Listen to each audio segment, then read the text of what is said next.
নূহ নবী কয় মালিক সবাইকে তুমি শেষ করে দাও, আল্লাহ কাউরে রাখো না, কাউরে রাখো না। আল্লাহ পাক বলে নূহ এটা কি সেই দোয়া? নূহ নবী কয় হ্যাঁ এটা সেই দোয়া যেটা তুমি কবুল করার গ্যারান্টি দিয়েছো। আল্লাহ কই তাহলে ঠিক আছে ফাইনাল, সব শেষ করে দিব। তুমি তোমার ইমানদার মুমিন যারা অল্প কজন ঈমান এনেছে, মুমিন হয়েছে, তাদেরকে নিয়ে তুমি একটা নৌকা বানাও। এই নৌকার মধ্যে জাহাজের মধ্যে উঠে নিরাপদ জায়গায় তুমি চলে যাও। তাম দুনিয়া আমি পানির নিচে ডুবাই দিয়ে সব ধ্বংস করে দিব, কাউকে আমি রাখবো না। কিন্তু এর আগে কিছু পাতিল বানাও, মাটি দিয়ে কিছু পাতিল তুমি তৈরি করো। নূহ নবী মাটি দিয়ে কিছু পাতিল বানাইলেন। আল্লাহ পাক বলতেছেন মনের মাধুরী দিয়ে তুমি বানাও, যেভাবে তোমার মন চায় সেভাবে বানাও, যদ্দূর তোমার ব্রেইনে কুলায়, যদ্দূর তোমার মনের খাহেশ তুমি বানাও। নূহ নবী বিভিন্ন ডিজাইনে তুমি পাতিল বানাইতে লাগলেন, মাটি দিয়ে তিনি পাতিল বানালেন। এইভাবে আল্লাহ পাক রব্বুল আলামিন সবগুলি পাতিল বানানোর পর আল্লাহ কয় নূহ এবার হাতে একটা লাঠি নাও আর সবগুলি পাতিল ভেঙে ফেলো। নূহ নবী কয় মালিক কেনই বা বানাইতে বলছো, কেনই বা আবার ভাঙতে বলো? এত মনের মাধুরী দিয়া বানাইলাম, মনের ইচ্ছা মতো বানাইলাম, আবার এখন নিজের হাতে ভাঙবো মন মানে না। আল্লাহ পাক করে কয়েকটা পাতিল বানাইছো, হাতও দেও নাই, পাও দেও নাই, চোখও দেও নাই, জবানও দেও নাই, কথাও বলতে পারে না, তোমাকে নূহ কইয়া ডাকতেও পারে না, শুধুমাত্র কয়েকটা পাতিল। এই পাতিল নিজের হাতে বানায়া আবার ভাঙতে যদি তোমার কষ্ট হয় তাহলে এইবার বলো আমার যে বান্দা বান্দিরে শেষ করে দেওয়ার জন্য তুমি বলছো, আমি তো এদেরকে নিজের হাতে বানাইছি, শুধু বানাইছি তা না, হাত দিয়েছি শুধু তা না, পা দিয়েছি, একটা বডির আকৃতি দিয়েছি, চোখ দিয়েছি, জবান দিয়েছি। এই জবান দিয়ে আমি আল্লাহরে আল্লাহ কইয়া ডাকে, হয়তো সব সময় ডাকে না, মাঝে মাঝে হলেও তো একবার ডাকে, বলো বলো আমার যেই বান্দাগুলিরে আমি আল্লাহ এই বডির মধ্যে একটা জান দিলাম, জানটা দেওয়ায় হাঁটা থাকতে পারে, নড়তে পারে, চড়তে পারে, আমার ওই বান্দা বান্দিগুলিকে ভাঙতে বুঝি আমি আল্লাহর কষ্ট লাগে না। কি পরিমাণ মায়া, কি পরিমাণ মায়া! নূহ নবীর একজন মহিলা কয় নবী গো যেদিন তুফান শুরু হয়ে যাবে আপনি আমাকে ইয়াদ করে জাহাজে উঠে আপনি নিয়ে যান গো নবী। আমি একজন দুর্বল মহিলা, আমার গায়ে বড় শক্তি কম, আমি পারাপারি করে জাহাজে উঠতে পারবো না, আমি একজন বয়স্ক মহিলা, তুফান শুরু হলে আপনি আমাকে ইয়াদ করে জাহাজে উঠে নিয়ে। নবী কই ঠিক আছে মা। এই বইলা নবী তো মনে ঠিক আছে বললেন ঠিকই, কিন্তু ভুলে গেলেন। যেদিন তুফান শুরু হয়ে গেল ওই দিন তিনি এই মহিলার কথা ভুলে গেলেন। বেশ কিছুদিন পর যখন তামাম দুনিয়া পানিতে ডুবলো, সব কিছু আল্লাহ মিসমার করে দিল। এরপরে যখন দুনিয়া আবার স্বাভাবিক হলো, নূহ নবীর তখন মনে পড়েছে ওই মহিলার কথা। মনে মনে ভাবতেছে হায় রে আমি কি ভুল করলাম, আমি তো আল্লাহর বান্দির কথা ভুলে গিয়েছি। ইনি তো আমাকে বারবার বলেছিল নবী গো আপনি আমাকে ইয়াদ করে নিয়ে যায়েন, আমি ফারাফারি করে নৌকায় উঠতে পারবো না। হায় আমি তো ভুলে গেলাম, হায় ভুলে গেলাম। তিনি দৌড়ায় গেলেন, যায় দেখেন আল্লাহর বান্দির ভাঙ্গা ঘর আগের মতোই এখনো দাঁড়ায় আছে। বড় বড় অট্টালিকার কোনো খবর নাই, সব শেষ, কিন্তু ওই বৃদ্ধা ইমানদার মুমিন মহিলাটার ভাঙ্গা ঘর আগের মতোই দাঁড়ায় আছে। আল্লাহর পয়গম্বর নূহ এইবার আল্লাহর কাছে সেজদায় পড়ে কই মালিক তোমার কুদরত বোঝা বড় দায়, আল্লাহ বুঝি নাই। এইবার তিনি ডাক দিলেন মা, ও মা, মা, মহিলা ঘরের ভিতর থেকে আওয়াজ দেয়া কয়, নবী গো, তুফান কি শুরু হয়ে গেছে নাকি?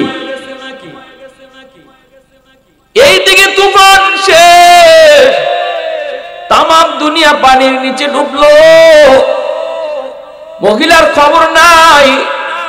মহিলা কয়, নবী গো, তাহলে তুফান কি শুরু হয়ে গেছে নাকি? আল্লাহ নবী সিজদায় পড়ে আল্লাহর কাছে কান্দে আর কয়, মালিক, কিছুই তো বুঝলাম না, তোমার কুদরত বোঝাবার দায়, আল্লাহ একটু বুঝায় কও কি হয়েছে। এই মহিলার তো কোনো খবরই নেই, সে তো টেরই পাইল না এত বড় তুফান গেল, এত বড় জলোচ্ছ্বাস গেল, তামাম দুনিয়া তুমি সবকিছু মিসমার করলা, পানিতে ডুবায় সব শেষ করে দিলা, অথচ তোমার বান্দি খবরই পাইল না। আমারে আরো জিজ্ঞেস করে তুফান কি শুরু হয়ে গেছে নাকি? মালিক একটু কও, একটু বুঝায় দাও, আমি তো বুঝি না। আল্লাহ তখন কয়ে, রে নূহ, আমার বান্দি এত করে তোমারে কইছিল, ইয়াদ কইরা নিয়া যাইতাম, ভুলে গেছো, ভুলে গেছো। তোমরা নবী হয়ে উম্মত বলতে পারো, কিন্তু আমি আল্লাহ হইয়া বান্দা বান্দি ভুলতে পারি না। তুমি ভুললো, আমি আল্লাহ ভুলি নাই। আমার বান্দিটা এত করে তোমার বোঝায় বলছিল, তুমি ইয়াদ করে নিয়ে যাইতা, কিন্তু ভুলে গেছো। আমি আল্লাহ বলতে পারি নাই, আমি বলতে পারি নাই, কারণ আমি তো খালিক, আমি তো আদর করে বানাইছি, আমি তো বড় আদর করে বানাইছি, এজন্য এই মানুষকে আমি আল্লাহ বলতে পারি না। প্রশংসা করব কার? আরেকটু জোরে বলেন কার? ওয়াহদাতি কি হিফাজতি নেহি বেকুওয়াতে বাজু, ওয়াহদাতি কি হিফাজতি নেহি বেকুওয়াতে বাজু, आती नहीं कुछ कमी हाकले खुदा दार, ऐ मर्द खुदा तुझको कुव्वत नहीं हासिल, जा बैठ किसी गार में अल्लाह को कर याद, जा बैठ किसी गार में अल्लाह को कर याद, ये सच है कि बातिल की तरफदार नहीं हम, गद्दार न समझो गम गद्दार नहीं हा, फूलों की तरह नरम मिजाज अपना है नाज़ुक, हम तीरी नहीं नेज़ा व तलवार नहीं हा, हम तीरी नहीं नेज़ा व तलवार नहीं हा। मुसलमाনের आवाज़े को अल्लाहु अकबर। अल्लाह पाक रब्बुल आलामीन कहे হাদিসে কুদসি, আল্লাহ কয়, জাদুনি আলা কুল্লি ইয়াউমিন ওয়াল আরদু ইস্তাজিলু রাব্বাহু, প্রতিদিন জমিন আমি আল্লাহর কাছে আবদার করে, আল্লাহ অনুমতি দাও, বেনামাজি আমি জমিনের উপর দিয়ে আর কত চলবে, এই যে সুদখোর আর কত আমি জমিনের উপর দিয়ে হাঁটবে, নেশাখোর আমি জমিনের উপর দিয়ে আর কত চলবে, আসবিরু ইলা মাতা আসবিরু, আমি জমিন কত ধৈর্য ধরবো, আর কত ধৈর্য ধরবো, আবতালু ইবনা আদম ফি কারি, আল্লাহ তুমি যদি অনুমতি দাও, ওই বেনামাজিকে আমি জমিন গিলে ফেলবো, সুদখোরকে আমি জমিন গিলে ফেলবো, ঘুষখোরকে আমি জমিন গিলে ফেলবো, ওই যে দেখো না বেপরদায় চলে তারে আমি জমিন গিলে ফেলবো, আল্লাহ নেশাখোরকে আমি জমিন গিলে ফেলবো, জিন্দা তারে দাফন করে ফেলবো, আমি জমিনের উপর দিয়া বেনামাজির পায়ের বোঝা আর কত আমি জমিন সহ্য করব, তার পায়ের লোড আর কত নিব গো মালিক, ও মালিক কও না, ধৈর্য ধরবো তো আর কত কাল, কত কাল। আল্লাহ পাক শুধু জমিন নয়, এই মিলনগঞ্জের বাজারের জমিনও আল্লাহর কাছে প্রতিদিন আবদার করে। এই মিলনগঞ্জের ভিতরে যত বেনামাজি, ওই বেনামাজির জমিন গিলে ফেলতে চায়। সুদখোর বাজারে যারা আছে, এই সুদখোরকে জমিন গিলে ফেলতে চায়। জমিন কই মালিক আর তারে হাঁটার সুযোগ দিব না, অনুমতি দাও, সুদখোরকে আমি জমিন গিলে ফেলি। আল্লাহ কই শুধু জমিন নয়, ওয়াল বাহরা ইস্তাজিলু রাব্বাহু, সাগর মহাসাগরগুলি আবদার করে, আল্লাহ আমি কক্সবাজার সমুদ্র সৈকতের পারে কত নাফরমানি করলো, কত গুনাহগার গুনার আয়োজন করে গো আল্লাহ। আমি সাগরের পানি চায় চায় শুধু তাদের নাফরমানি দেখি। আমি সাগরের পারে আইসা কত যুবক কত যুবতী অন্যায় করে গুনাহ করে। আমি সাগরকে একটু ডরায় না। আমি যেমন শান্ত তেমন অশান্ত। আমি যতটা শান্ত ততটা অশান্ত। চাইলে আমি জমিন পানির নিচে ডুবাই দিতে পারি যদি তোমার ইশারা পাই, যদি তোমার অনুমতি পাই। কিন্তু দেখো বেঈমান আমারে ডরায় না, দেখো না নাফরমান আমাকে ভয় পায় না।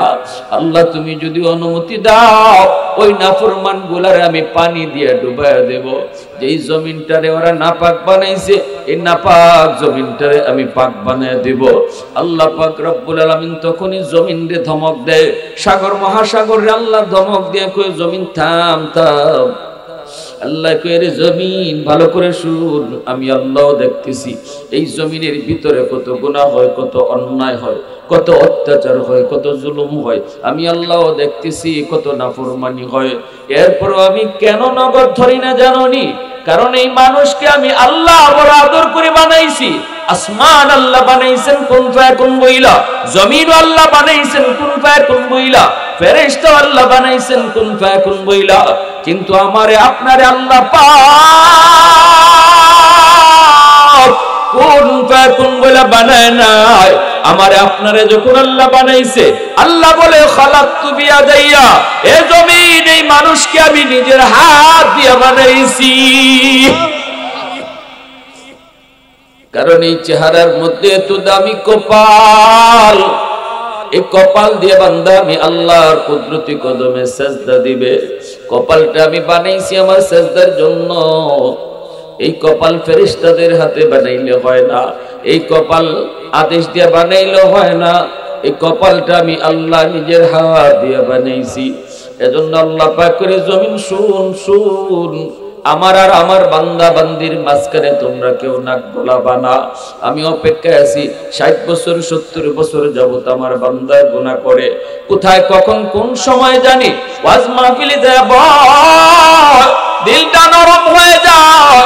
আমার কোন একজন নায়েবে নবীর কথায় যদি তার দিলটা নরম হয়, চোখের পানিটা ফালায় কয় আল্লাহ মাফ করো, ভুল করেছি আর জীবনে ভুল করব না। আমি 60 বছরের গুনাহ মুহূর্তের ভিতরে মাফ করে দিব। ইল্লা মান তাবা ওয়া আমানা ওয়া আমিলা আমালান সালিহা ফাউলাইকা ইউবাদদিলুল্লাহু সাইয়্যাতিহিম হাসানাত ওয়া কানাল্লাহু গফুরার রহিমা। আল্লাহ পাক কই শুধু তার তওবার কারণে তার গুনাহগুলোকে আমি maaf করব তা না, বরং তার গুনাহগুলোকে আমি আল্লাহর নেকি দ্বারা পাল্টায় দিব। তার গুনাহ যদি পাহাড় পরিমাণ হয়, তওবার দ্বারা আমি তার গুনাহকে পাহাড় পরিমাণ নেকি বানায় দিব। গুনাহ যদি সাগর পরিমাণ হয়, আল্লাহু আকবার জোরে বলুন, গুনাহ যদি সাগর পরিমাণ হয়, আমার বান্দার তওবার কারণে সাগর পরিমাণ গুনাহকে আমি সাগর পরিমাণ নেকি বানায় দিব। আল্লাহু আকবার জোরে কও, মুসলমানের আওয়াজে কও আল্লাহু আকবার। হয় নাই আরো জোরে আল্লাহু আকবার। এজন্য আল্লাহ পাক রব্বুল আলামিন জমিনে ধমক দেয়, সাগর মহাসাগরকে ধমক দেয়। আল্লাহ পাক রব্বুল আলামিন কই জানোনি? জমিনে যতদিন 4 দল থাকবে আমি জমিন টিকায় রাখবো। এই জমিনের ভিতরে 1 নাম্বার দল যাদের উসিলায় আমি জমিন টিকায় রাখছি, লাউলা মাশাইকু রুক্কা ওয়াশশাবাবু খুশা ওয়াল আতফালু রুদ্দা ওয়াল আনআমু রুদ্দা লাজআলতুস সামাআ হাদিদা ওয়াল আরদা খাফসাফা ওয়াত তুরাবা রামাদা ওয়ামা আনজালতু মিনাস সামাই কাতরা ওয়ামা আমবাততু মিনাল আরদি নাবাতা বাল আনজালতু আলাইকুমুল আযাবা সাব্বা। আল্লাহ তো 1 নম্বর হলো জমিনের ভিতরে আমার কিছু বান্দা বান্দি, বয়স্ক কিছু বান্দা বান্দি আছে, চুল দাড়ি তাদের সাদা হয়ে গেছে, কোমরে তার ব্যথা, হাঁটুতে তার ব্যথা, রুকু করতে তার কষ্ট হয়, সেজদা দিতে তার বড় কষ্ট হয়। কিন্তু আমার বান্দা কষ্ট হলেও সে কষ্ট কইরা আমি আল্লাহকে সেজদা দেয়, কোমরটা তার সিরা যায়, রগটা তার সিরা যায়, এরপর আমি আল্লাহরে রুকু করে অসুস্থ অবস্থায় কষ্ট হয় নামাজ পড়তে, এরপর নামাজ পড়ে আমার বান্দা কষ্ট করে করে যখন আমার কদমে সেজদা দেয়, তখন তার সেজদার দিকে তাকাইলে এই জমিনের প্রতি আমার মায়া লেগে যায়। আল্লাহ কয় রে জমিন, 2 নম্বর ওয়াশাবাব গুসা, এই জমিনের ভিতরে যখন আমি আল্লাহ দেখি কিছু যুবক যৌবনের পাগলামি করে না, যৌবনে তাই আমি আল্লাহ যখন কিছু যুবক দেখি গানের আয়োজন করে না, বন্ধুদের সাথে গানের আয়োজন করার কথা, যৌবনের চাহিদা হলো গুনাহ করা, যৌবনের চাহিদা হলো জিনা করা, যৌবনের চাহিদা হলো গান বাজনা করা, যৌবনের চাহিদা হলো চুরি করা, যৌবনের চাহিদা হলো মারামারি করা। কিন্তু আমি যখন দেখি এই জমিনের ভিতরে কিছু যুবক না না যৌবনে মারামারি করে না, যৌবনে বেয়াদবি করে না, বাপ মার সাথে বেয়াদবি করে না, না না মুরব্বীদের সাথে বেয়াদবি করে না, উলামায়ে কেরামের সাথে বেয়াদবি করে না, তারে যৌবনে মসজিদে পাওয়া যায়, যৌবনে ওয়াজ মাহফিল করাইতে দেখা যায়, যৌবনে তাফসীর মাহফিল করাইতে তারে পাওয়া যায়। আমি আল্লাহ যখন দেখি যৌবনে তার মাথায় টুপি, আমি যখন দেখি যৌবনে তার মুখে দাড়ি, তখন এই যুবকের দিকে তাকাইয়া এই জমিনের প্রতি আমি আল্লাহ মায়া লেগে যায়। এজন্য আমার ভাইরা বন্ধুরা, আল্লাহ পাক রব্বুল আলামিন কয়, এ জমিন ভালো করে শুন, আমি ততক্ষণ পর্যন্ত ধরব না যতক্ষণ পর্যন্ত জমিনে এমন যুবক থাকবে। ধন্য মায়ের ধন্য সন্তান মিলনগঞ্জের এই যুব সমাজ, নূরে মদিনা যুব সমাজ, এ যুবক তোমার মতো যুবকের উসিলায় আল্লাহ জমিন টিকায় রাখছে। আল্লাহু আকবার জোরে কও। তোমার মতো যুবকের উসিলায় আল্লাহ কয় আমি জমিন টিকায় রাখছি, আমি আল্লাহ জমিন টিকায় রাখছি, আসমান আসমানের জায়গায়, জমিন জমিনের জায়গায় দাঁড় করে রাখছি। যেই পরিমাণ মানুষের গুনাহ এই পরিমাণ গজব নাই, যেই পরিমাণ মানুষের গুনাহ এই পরিমাণ আযাব নাই। তালিকা যদি তৈরি করা হয়, সমাজের তালিকা তৈরি করলে দেখা যাবে বেনামাজির সংখ্যা বেশি, নামাজির সংখ্যা কম। ঘরের ভিতরে যদি তালিকা করি, ঘরের সদস্যদের ভিতরে যদি আমরা গণনা করি, সেখানেও দেখবো বেনামাজির সংখ্যা বেশি, নামাজির সংখ্যা কম। আওয়াজ দেয়া বলা ঠিক কিনা? এরপরে আল্লাহ কয়, এরপরে আমি গজব দেই না। গুনাহ গজব টানে, গুনাহকে গজব টানে, গজব আসতে চায়, কিন্তু আমি যখনই দেখি কিছু যুবক জমিনের ভিতরে এমন আছে যৌবনের পাগলামি করে না, যৌবনে তার কলিজার ভিতরে আমি আল্লাহর প্রেম জমায় নেই, ওই যুবক যখন জমিনে আমাকে সেজদা দেয়, তখন এই গজবের আগে আমার রহমত চলে যায়।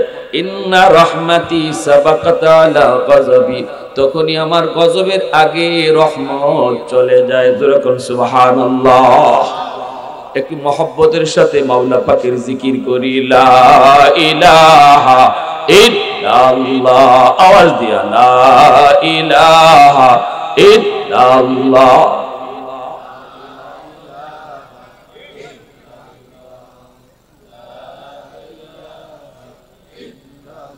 আরো জোরে লা ইলাহা ইল্লাল্লাহ।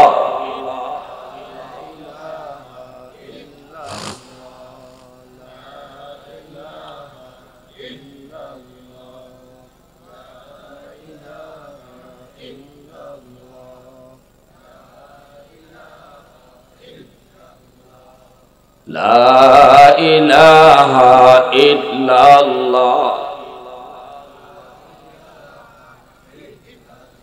লা ইলাহা ইল্লাল্লাহ মুহাম্মাদুর রাসূলুল্লাহ। জোরে সুরে বলি সাল্লাল্লাহু আলাইহি ওয়াসাল্লাম।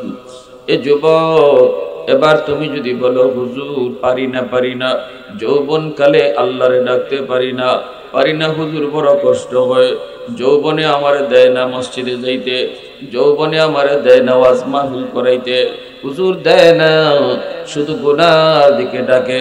তাহলে আমি বলবো যুবক, সর্ব জায়গায় সর্বক্ষেত্রে যদি তুমি তাকাও, সব জায়গার সব সেক্টরে আল্লাহ পাক কিছু না কিছু যুবক দিনের লাইনে রাখছেন। আজকে তুমি পুলিশ ডিপার্টমেন্টে গেলেও দেখবা কিছু পুলিশ যুবক নামাজ পড়ে, রেবে যাও সেখানেও দেখবা কিছু যুবক নামাজ পড়ে। আর্মিতে যাও, যে দেখবা কিছু যুবক যৌবন এসে নামাজ পড়ে দাঁড়িয়ে রাখছে, টুপি মাথায় দেয়। যদি ওই যুবকে যৌবনে পারে আল্লাহরে ডাকতে, তুমি কেন পারবা না? পারবা না যদি এমন এক কাজ হয় যেটা কেউ পারে না, একজনেও যদি পারে বোঝা গেল পারা সম্ভব। আমি ঢাকা ইউনিভার্সিটিতে গেলাম, বন্ধু আমারে ডাকলো, দোস্ত ইউনিভার্সিটিতে আসো। আমি ঢাকা ইউনিভার্সিটিতে গেলাম, আমার একজন দোস্ত ঢাকা ইউনিভার্সিটিতে পড়ালেখা করে। সেখানে গেলে পরে জোহরের নামাজটা আদায় করলাম মসজিদে, ইউনিভার্সিটির ভিতরে মসজিদ, এই মসজিদে জোহরের নামাজটা আদায় করলাম। নামাজটা পড়ে যখন বের হলাম, দোস্তের সাথে মুসাফা হলো। এরপরে দেখি দোস্তের পাশে আরেকজন যুবক দাঁড়ায় আছে, মাথায় তার সাদা পাগড়ি, পরনে তার সাদা জুব্বা, মুখে নবীর সুন্নতি দাড়ি, চেহারার মধ্যে যেন নূর চমকাইতেছে, এত সুন্দর। আমার সাথে মুসাফা করলো, মুস্কি হাসি দিয়া দেওয়া সুন্নত, সুন্নত তরিকায় হাসি দিয়া মুসাফাটা করলো। আমার দোস্ত কই, দোস্ত দেখা তোমার কেমন মনে হয়? আমি বললাম, হয় কোনো মাদ্রাসায় পড়ে নতুবা পড়ায়। দোস্ত কই, না রে দোস্ত, জীবনেও কোনোদিন মাদ্রাসায় পড়ে নাই, তবে ফ্যামিলিটা হলো ধার্মিক ফ্যামিলি, বাবাও দিনদার, মাও দিনদার। মাও তারে শিশুকালে দিন শিখাইছে, বাবাও তারে দিন শিখাইছে। এজন্য মা বাবা সন্তানের জন্য সর্বপ্রথম শিক্ষক, ঘর হলো তার প্রথম বিদ্যালয়। বাপ মা তারে শিশুকালে দিন শিখাবে, মা বাবা তার প্রথম শিক্ষক। এজন্য কলেমা মা শিখাবে, নামাজ বাবাই শিখাবে, এমনি ভাবে খাওনের দোয়া বাপ মা শিখাইবে, ঘুমের দোয়া মা বাবা শিখাইবে। ঠিক কিনা জোরে কও? খাওনের দোয়াটা বাপ মা শিখাও, ঘুমের দোয়াটা বাপ মা শিখাও, কালেমা বাপ মা শিখাও। বাপ মার কাছ থেকে শিশু সন্তান কি আশা করে? এগুলো আশা করে। সালাম কালামটা বাপ মা সন্তানকে শিখাও। মুরব্বি দেখলে সালাম দিতে হয়, এটা কেমনে দিতে হয়? আগে বাবা সন্তানদের সালাম দাও, সন্তানদের সালাম দিয়ে শিখাও। বাবা ঢুকো, ঘরের ভিতরে ঢুকো, আসসালামু আলাইকুম ওয়া রাহমাতুল্লাহ কইয়া তুমি ঘরে ঢুকো, তোমার শিশু বাচ্চারা সালাম শিখবে। ঠিক কি না? এটা বাপ মার দায়িত্ব, বাপ মার দায়িত্ব, এটা সন্তানের পাওনা, বাপ মার কাছে সন্তানের পাওনা। শিশুকালে আমার একটা ঘটনা মনে আছে। আমার আব্বার পাশে আব্বার একজন বন্ধু আসছেন আমাদের বাড়িতে, আমাদের ঘরে। তো আমি বাচ্চা তখন আব্বার কাছে গেছি, সালাম দেই নেই। আব্বা বলতেছে, বাবা একজন মেহমান এখানে বসা, তাও তোমার আব্বুর বন্ধু, সালাম দিলা না? তা আমি বলতেছি আসসালামু আলাইকুম ওয়া রাহমাতুল্লাহ। তখন আব্বা বলতেছে, না তোমার এই সালাম আমি নেব না, তুমি রুম থেকে বের হও, আবার রুমে ঢুকো, সালাম দিয়ে ঢুকো। তখন আব্বার বন্ধু যিনি আমার আঙ্কেল, ইনি কইতেছে, ভাই বাদ দেন, শিশু বাচ্চা, ছোট বাচ্চা বুঝে না, সালাম তো দিছেই, বাদ দিয়া দেন, হ্যাঁ তো সালাম দিছে। আব্বা বলতেছে যে না, এখন যদি সালামটা আমি নেই তাহলে এটা সারা জীবন মনে থাকবে না, আর যদি তার রুম থেকে বাইর করি, বাইর করে আবার সালাম দেওয়ায় ঢুকাই, সারা জীবন ইয়াদ থাকবে। বাবা হওয়া সহজ, আদর্শ বাবা হওয়া কঠিন। ঠিক না? ওই দিন যে আব্বা আমার রুম থেকে বাইর করছিলেন, সালাম দিয়া ঢুকাইছিলেন, যার কারণে আজ 35 বছর পরেও এই ঘটনা আমার মনে আছে। কিরে ভাই, আজকে মা ঘুমের সময় যে বাচ্চাটারে ঘুমের দোয়া শিখাইবার কথা, যেই বাবা ঘুমের সময় বাচ্চাটারে দোয়া শিখাইবার কথা, কালেমা শিখাইবার কথা, সূরা ফাতিহা শিখাইবার কথা, সূরা ইখলাস শিখাইবার কথা, এই টাইমে আমি মা, আমি বাবা মোবাইল টিপে টিপে ঘুমাইতেছি। ঠিক না? সন্তানের ভবিষ্যৎ অন্ধকার করতেছি আমি মা, আমি বাবা। আমি বাপ মার ভুল সিদ্ধান্তের কারণে, বাপ মার নিজের রং চলার কারণে আমার সন্তানের ভবিষ্যৎ অন্ধকার হচ্ছে। আর এর জন্য দায়ী আমি বাপ মা। এজন্য কিয়ামতের মাঠে সন্তান বাপ মার বিরুদ্ধে আল্লাহর আদালতে মামলা দিবে, সন্তান মামলা দিবে। রব্বানা আতিহিম দিফাইনি মিনাল আযাব ওয়ালআনহুম লানান কাবীরা। ও মালিক, আমি যদি আজ জাহান্নামী হই, আমার জাহান্নামে যাওয়ার পিছনে আমি নিজে একা শুধু দায়ী না, আমার বাপ মা দায়ী। সন্তানে কইব, আমার মা আমার বাবাকে সামনে আনো, এরা আমাকে ঘরে কি শিখাইছে একটু জিগাও, তোমার পরিচয় আমাকে শিখাইলো কিনা।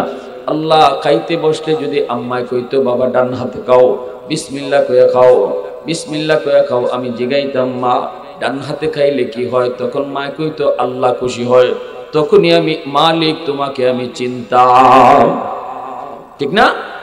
শিশু বাচ্চারা কিন্তু খুব বেশি বেশি বাপ মারে প্রশ্ন করে, আপনি কইবেন হে খালি প্রশ্নই করবো, বাবা ডান হাতে খাও, বাচ্চা কেউ আম্মা ডান হাতে খাইলে কি হয়, আল্লাহ খুশি হয়। বাচ্চা কেউ আল্লাহ খুশি হইলে কি হয়, আল্লাহ কেডা? আল্লাহ তোমারে আমারে সব জাহান কায়নাত যিনি বানাইছে তিনি আল্লাহ। ওই যে এক কথায় আপনি আল্লাহর পরিচয়টা বাচ্চারে শোনাইছেন, এই শিশু বাচ্চার ব্রেইনের মধ্যে এই আল্লাহর পরিচিতি রেকর্ড হয়ে গেছে। এটা মরণ পর্যন্ত এই বাচ্চার ব্রেইনে থাকবে আল্লাহ কারে করে, আল্লাহু আকবার জোরে করে। কারণ শিশুকালটা হলো কাদামাটির মতো, যা লিখবেন তাই লেখা হবে। মাটি যদি শক্ত হয় লিখতে চাইলেও লেখা যায় না। এজন্য মানুষের জীবনের ফাউন্ডেশন হলো শিশুকাল। শিশুকালটা যার যত ধর্মীয় বিধানের উপরে, ধর্মীয় রীতিনীতির উপরে, ধর্মীয় কালচারে যে বাচ্চারা শিশুকালটা গড়ে ওঠে, এই বাচ্চার জীবন ততটা ধর্মের উপরে মজবুত হয়। আর আমরা শিশুকালটা একদম অবহেলায় নষ্ট করি।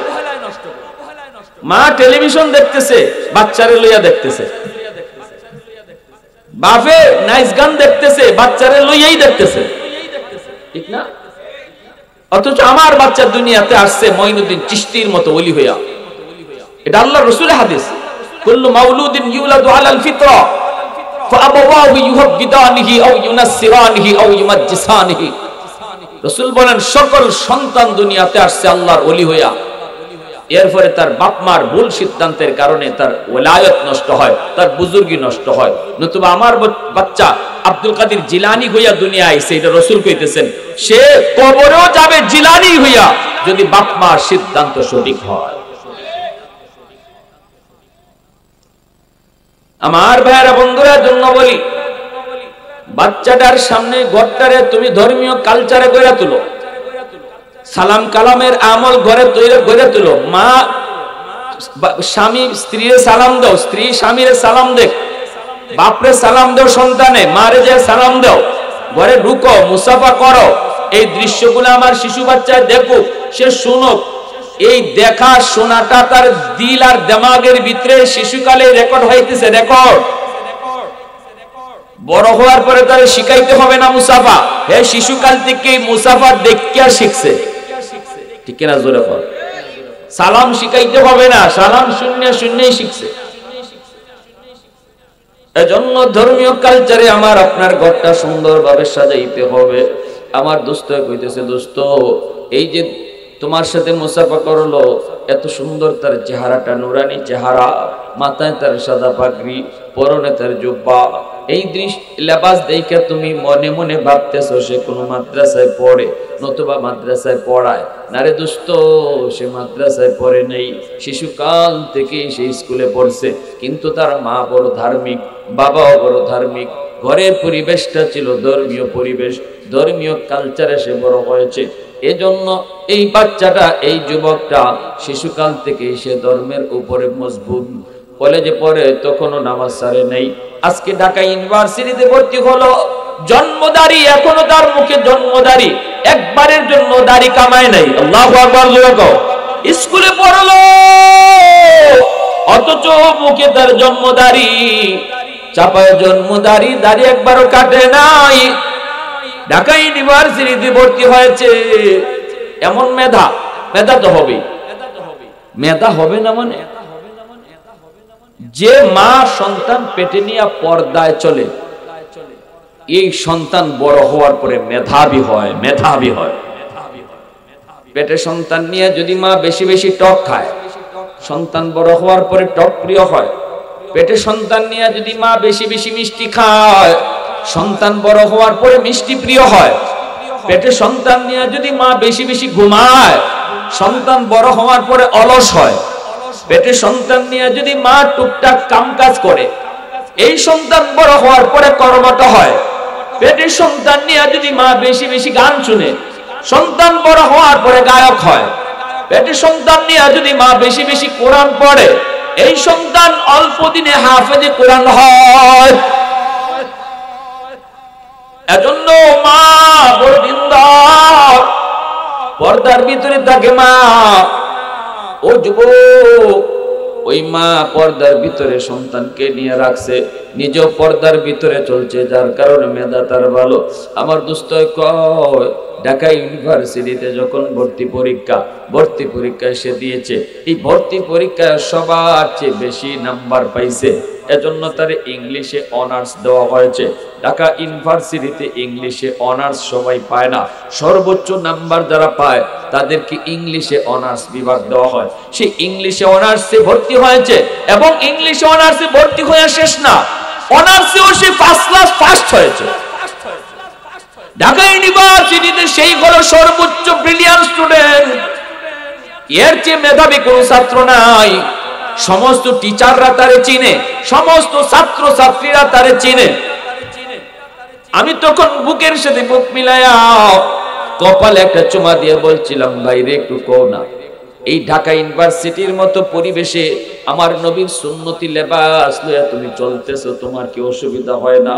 যেখানে মেয়েরা বেপরদায় চলে, যেখানে ছেলে মেয়েরা ওপেন চলে, যেখানে ছেলে মেয়েদের ওপেন চলাফেরা, একসাথে বসে আড্ডা করে, ওই পরিবেশে তুমি আমার নবীর সুন্নতি লেবাস, এই লেবাস নিয়ে তুমি কেমনে চলো?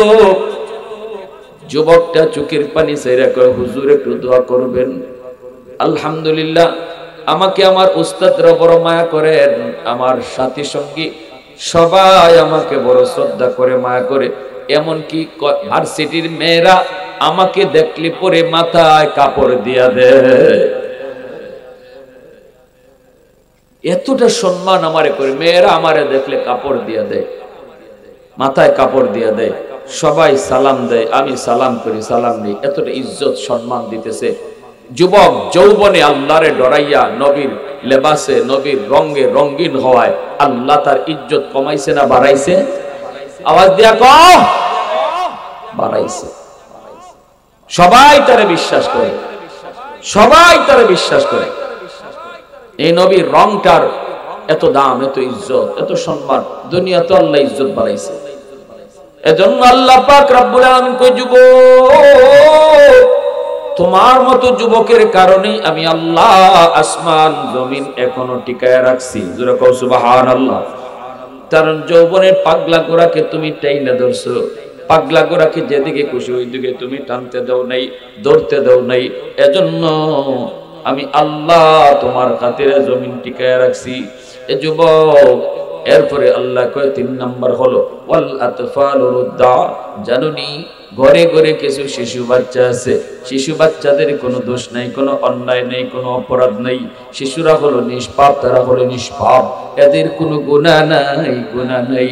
গুনাহ যদি করছে তার মা করছে, গুনাহ যদি করলো তার বাবা করলো।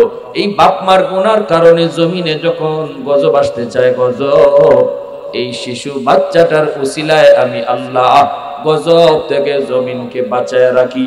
কারণ শিশু বাচ্চাগুলির কোনো অপরাধ নাই, ঠিক না? এ যুবক, এজন্য বলি বাচ্চাগুলারে মাইরো না, শিশুদেরকে অযথা কষ্ট দিও না।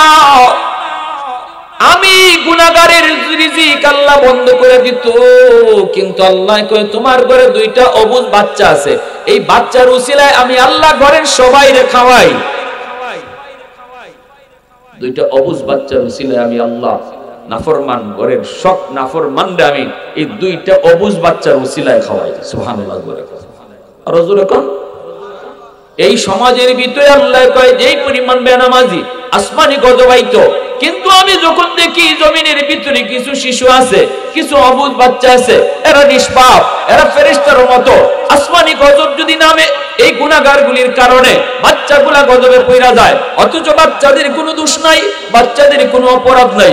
আল্লাহ কয় তখনই আমি এই জমিনের প্রতি মায়া করি। আল্লাহু আকবার, জোরে কও। তখনই এই জমিনের প্রতি আমার মায়া লাগে, এই জমিনের প্রতি আমার বড় মায়া লাগে। এজন্য আমার মায়ার নবীর বহুত বড় সুন্নত, নবীজি শিশু বাচ্চাদেরকে বড় মায়া করতেন, আদর করতেন, কুলে নিতেন, চুমু খাইতেন। নবীজি সিজদায় গেলে পরে অবুঝ বাচ্চা শিশু যদি নবীর কাঁধে উইটা ঘোড়া দৌড়াইতো, তবুও নবীজি রাগ করতেন না। হাসান হুসাইন নবীজি কাঁধে উঠে ঘোড়া দৌড়েছেন না, ঘোড়া দৌড়েছেন, এরপরে নবী রাগ করতেন না। খালি হাসান হুসাইন না, আরো মদিনার শিশুরা যদি রসুল নামাজে থাকতে ডিস্টার্ব করতো, আল্লাহ রসুল রাগ করতেন না। সুবহানাল্লাহ। কারণ এরা ফেরেশতা, ফেরেশতা। অহেতুক বাচ্চাদেরকে মারবেন না, হাত তুলবেন না। সাবধান, তোমার মতো আমার মতো নাফরমান আর গুনাহগাররে আল্লাহ বহু আগেই খতম করে দিত। যারে মারতেছো এই বাচ্চার উসিলায় আল্লাহ তোমারে বাঁচায় রাখছে। ওয়াল আনআমু রুত্তা, 4 নম্বরে আল্লাহ পাক বলে জানোনি, জমিনের ভিতরে কিছু পশু পাখি, হাঁস মুরগি গরু ছাগল আছে। এই পশু পাখি হাঁস মুরগি গরু ছাগল এদের উপরে নামাজ ফরজ করি নাই, রোজা ফরজ করি নাই। মানুষের গুনার কারণে জমিনে গজব আসতে চায়, কিন্তু হাঁস মুরগি গরু ছাগল এরা তো কোনো গুনাহ করে নেই, এদের তো কোনো অপরাধ নাই, অপরাধ নাই। যখনই আমি আল্লাহ দেখি এই গজবের ভিতরে হাঁস মুরগি গরু ছাগল পশু পাখিগুলো পইরা যায়, তখনই জমিনের প্রতি আমার মায়া লাগে। এজন্য গরু ছাগল অহেতুক মাইরেন না, খামোখা মারবেন না, গরু ছাগলের উপরে হাত উঠাইবেন না। এরা পশু, পশু খামোখা মারবেন না। যদ্দূর না পারা যায় মাইরা সামলাইতে মারবেন না। কারণ আল্লাহ হাদিসে কুদসিতে আল্লাহ নিজে কয়, তোমার মতো নাফরমান বহু আগে আমি আল্লাহ তোমার রিজিক বন্ধ করে দিতাম, তোমার চলার ক্ষমতা বন্ধ করে দিতাম। আসমানি গজব আইতো, তোমার গুনার কারণে গজব আইতো চাই ধেয়ে আইতো পারে না, ওই গরুটার কারণে। সুবহানাল্লাহ। তোমার গুনার কারণে গজব ধেয়ে আসতে চায়, আসে না ওই ছাগলটার কারণে, যে ছাগলটারে মারছো খামোখা। কষ্ট হইতেছে আপনাদের? কি ভাই কষ্ট হইতেছে? হাকিমুল উম্মত মুজাদ্দিদ মিল্লাত মাওলানা আশরাফ আলী থানভী রাহমাতুল্লাহি আলাইহি এত বড় হুজুর, এত বড় আল্লাহ ওয়ালা, কিতাব লিখতেন, চিন্তা করে কিতাব লিখতেন না। কলম চলতো কারেন্টের মতো, এমন ভাবে কলম চলতো, ব্রেইনে আল্লাহ ঢাইলা দিতেন। মনে হইতেছে একটা কালেকশন উপর থেকে শুরু হয়েছে, কানেকশন হয়েছে, আর ওনার কলম অটো চলতেছে। নইলে একজন মানুষের পক্ষে জীবনে এত কিতাব লেখা সম্ভব না। চিন্তা করে করে যদি লিখতে হইতো, কোনো চিন্তা নাই, উনি কলম ধরতেন আর কলম চলতো। এই হাকিমুল উম্মত মুজাদ্দিদ মিল্লাত মাওলানা আশরাফ আলী থানভী রাহমাতুল্লাহি আলাইহি এনার বিবি সাহেব যাইতেছেন বাপের বাড়িতে বেড়াইতে, আর বলতেছেন, স্বামী গো, আমার মুরগি আর মুরগির বাচ্চারে টাইম মতো চাইরো। ফজরের পরে উনি নামাজ পড়ে কিতাব লিখতে বসছেন, এদিকে মুরগি মুরগির বাচ্চা সারবার টাইম হয়ে গেছে, খবর নাই। মুরগিও চিল্লায়, বাচ্চাও চিল্লায়। হঠাৎ করে ওনার কলম বন্ধ হয়ে গেছে, এখন আর লেখা আসে না। থানভী রাহমাতুল্লাহি আলাইহি চিন্তায় পড়ছেন, ঘটনাটা কি, লেখা আসে না কেন? বড় পেরেশান, হায় আমার দ্বারা কোনো গুনাহ হয়েছে কিনা, কি ভুল জানি করলাম। সাথে সাথে মনে পড়ছে, হায় রে, ওই যে মুরগির আওয়াজ শোনা যায়। দৌড়ে গেছেন ঘরে গিয়ে, যে খাঁচার মধ্যে মুরগি আছিল এই খাঁচাটা খুললে দিছেন, মুরগি বাচ্চাগুলা নিয়ে বাইরেছে। এরপরে তিনি আবার আইয়া ওযু করে লেখাত বইছেন, অটো কলম চলা শুরু হয়ে গেছে। ওই যে মুরগিটা কষ্ট পাইতেছিল, আল্লাহ এটা সহ্য করতে পারছে না। আল্লাহ কয়, দায়িত্ব আছিল তোমার, এটা আমি, এর খালিক আর মালিক আমি আল্লাহ, মুরগিটারও আমি বানাইছি। বিবিসার দায়িত্ব দিয়া গেছে, একটা হায়ওয়ান তুমি আটকায় রাখছো, কষ্ট দিতেছো, এজন্য আমার তরফ থেকে যে নিয়ামত তোমার মাথায় আমি দিতেছিলাম, এই নিয়ামত বন্ধ হয়ে গেছে। আবার যখন এটা পূরণ করছেন, তখন আল্লাহর পক্ষ থেকে নিয়ামত আবার জারি হয়েছে। সুবহানাল্লাহ। একটু চিন্তা করলে বুঝেন যে আমরা কি করতেছি, আমাদের দ্বারা কত অন্যায় হইতেছে। কেন আজকে আমার অসুস্থতা সারে না, আমার বিপদ সারে না, আমার অশান্তি যায় না? কারণটা কি? এমন কত সমস্যায় আমি জর্জরিত, আমার দ্বারা এমন কত ভুল হইতেছে। এজন্য আল্লাহ কইলাউলা মাশাইকুরকা ওয়াশশাবাবু খুশা ওয়াল আতফালু রুদ্দা ওয়াল আনআমু রুদ্দা লাজআলতুস সামাআ হাদিদা ওয়াল আরদা খাফসাফা ওয়াত তুরাবা রামাদা। যদি এই 4 দল জমিনে না থাকতো, লাজআলতুস সামাআ হাদিদা, আমি আল্লাহ আসমানকে লোহা বানায় দিতাম। ওয়াল আরদা খাফসাফা ওয়াত তুরাবা রামাদা, এই জমিনটা আমি তামা বানাই দিতাম, তামা। আমা আনজালতু মিনাস সামাই কাতরা, এক ফোঁটা রহমতের বৃষ্টি আমি আসমান থেকে নাজিল করতাম না। ওয়ামা আম্বাতু মিনাল আরদি নাবাতা, একটা শস্যের দানাও আমি জমিনে উঠতে দিতাম না। বাল আনজালতু আলাইকুমুল আযাবা সাব্বা, পর জমিনের মধ্যে শুধু আযাব আর গজব নাজিল হইতো। আল্লাহ কয় মানুষ কেন বানাইছি জানোনি? বানাইছি লিয়াবুদুন, আমি আল্লাহর ইবাদত করার জন্য। এত আদর করে তোমারে বানাইলাম, নিজের হাত দিয়ে তোমারে বানাইলাম। বানানোর উদ্দেশ্য একমাত্র আমি আল্লাহর গোলামি, উদ্দেশ্য আমি আল্লাহকে চিনা। আগে আমারে চিনো। লিয়াবুদুন আই লিয়ারিফুন, তাফসীরে জালালাইনের মধ্যে লেখেন লিয়াবুদুন আই লিয়ারিফুন, আল্লাহ ইবাদতের জন্য বানাইছে। এর মানে হলো আল্লাহ কয় আমি তোমারে এত আদর করে বানাইছি তুমি যেন আমি আল্লাহকে চিনতে পারো। কেমনে আল্লাহরে চিনা যায়? আল্লাহর ইবাদত করলে আল্লাহকে চিনা যায়, ঠিক না? আল্লাহরে চিনলে মানাটা সহজ। যে যারে চিনে সে তারে মানে। আপনি বইছেন গাড়ির মধ্যে, পাশের সিটের মধ্যে ওসি সাহেব বয়া, আপনি তো মনে করছেন আপনার সাথের প্যাসেঞ্জার, আপনার খবর আছে, আপনি ফাউনা চাইতেছেন, আপনা চাইতেছেন, খবর নাই আপনার। একজন আইসে কানে কানে কইছে ইবা যে ফাউলা রাইতেছো দারো যে বয়া চিনো কেডা? কেডা? ওসি। এখন আর ফাউল লড়বো নি আপনি? জোরে মাতো ফাউল লড়বো। আর এখন এতক্ষণ চিনো না এজন্য লড়াইছো, এখন চিনছো সাথে সাথে শিরা ঠান্ডা, ঠিক কিনা? এজন্য আল্লাহ আগে আমারে চিনো, বানাইছি তোমারে চিনবার লাগে। ফেসেলে গেছে এয়ারপোর্ট, আমারে যদি চিনো তখন আমারে মানাটা সহজ হইব। আল্লাহ কয় তখন নামাজ পড়াটা সহজ হইব। আগে আমারে চিনো। ফুট গেছে বাপরে আনতো এয়ারপোর্ট, বাপ লজ্জা দিন ধরে আয় না বিদেশ থেকে।